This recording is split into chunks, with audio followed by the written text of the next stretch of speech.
typical as it is with every new release that comes out in a year, I'm the last to talk about it, but alas, this is specifically a movie that I've seen a lot of mixed reviews on. A lot of people love it, a lot of people hate it, but then again, it is horror, and horror is subjective, and that's just what you find. But I guess let's just talk about Smile. After witnessing a bizarre traumatic incident involving a patient, Dr. Rose Cutter starts experiencing frightening occurrences that she can't explain, like a bunch of weird people that smile at her. As an overwhelming terror begins taking over her life, Rose must confront her troubling past in order to survive and escape her horrifying new reality. Smile though your heart is aching. Smile even though it's breaking. Excuse me. The biggest reason why a lot of people went to see this movie, whether they loved it or hated it, was pretty much due to the marketing. If you didn't already know, the marketing that surrounded Smile was actually pretty unique and pretty brilliant. The main one that I know of is that they had all these people standing in some kind of sports arena. I don't know if it was football or baseball or something like that, but they were literally standing there throughout the entire game with an evil, demented smile on their face. The entire movie, and then they'd be wearing a shirt with the logo for the movie, Smile. So throughout that game, they would just be standing there. I think they were eventually asked to leave because they can't be wearing a logo like that because that's, free advertising, and they weren't up for that. But the point is, that's not a trailer, that's not a commercial, that's not telling you anything about the movie, but yet you still want to see it because this happened.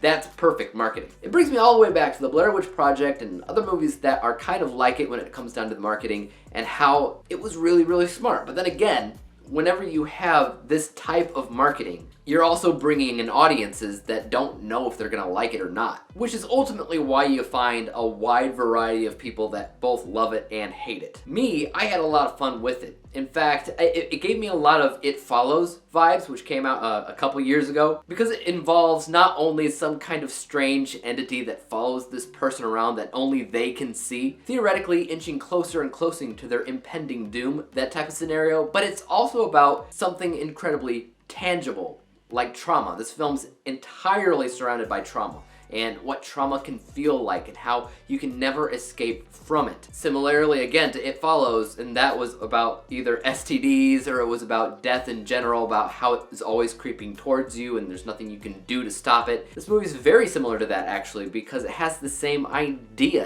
there's nothing that this woman can do to stop this entity from stalking her until she eventually dies. So narratively, the film does have to go through options of what this woman can do to maybe stop it, but that's pretty typical when it comes down to horror films like this, whether you're talking about It Follows, whether you're talking about, I want to say, The Ring, because at the end of the day, when it comes down to horror categories, it kind of feels like a curse. And horror films that revolve around curses usually have some kind of weird thing that the people have to do to get rid of it. In It Follows, the girl just had to sleep with somebody else so that she could pass it on. In this, it's somewhat similar. I won't tell you exactly what it is, just go watch the movie for yourself to figure it out, but it's not that hard to kind of guess what that would be if you were to write it yourself. So would I call it incredibly unpredictable?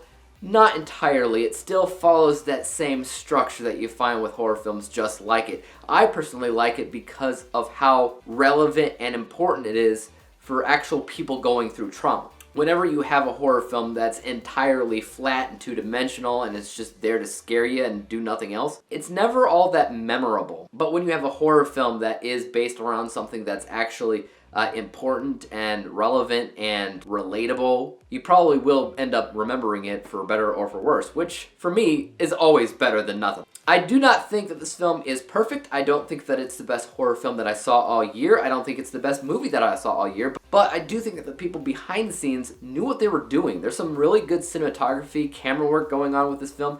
There's some really good use of colors and lighting when it comes down to the production design. The scares themselves were like a mixture of cheap jump scare stuff. When it came down to the editing, that was also really, really well done because the film completely centers around hallucinations. So you, as the audience, never really know what's real, what's fake, and a lot of that's contributed to the editing itself. In general, I honestly truly believe that the film was made well. I also didn't mind some of those jump scares because they were effective. They were temporary, absolutely, and they felt cheap sometimes, yes, but they were effective when they happened in the movie, so take that as you will. And let's take a look at my final score for Smile, which I rated a B+ letter grade, final overall score of 80%, 80 out of 100 possible stars. And if you look at my unbiased and biased score down below, those are both also 80%, which basically just means it's as well made as it is entertaining. Which also, by the way, means that it's not perfect technically, and it's also not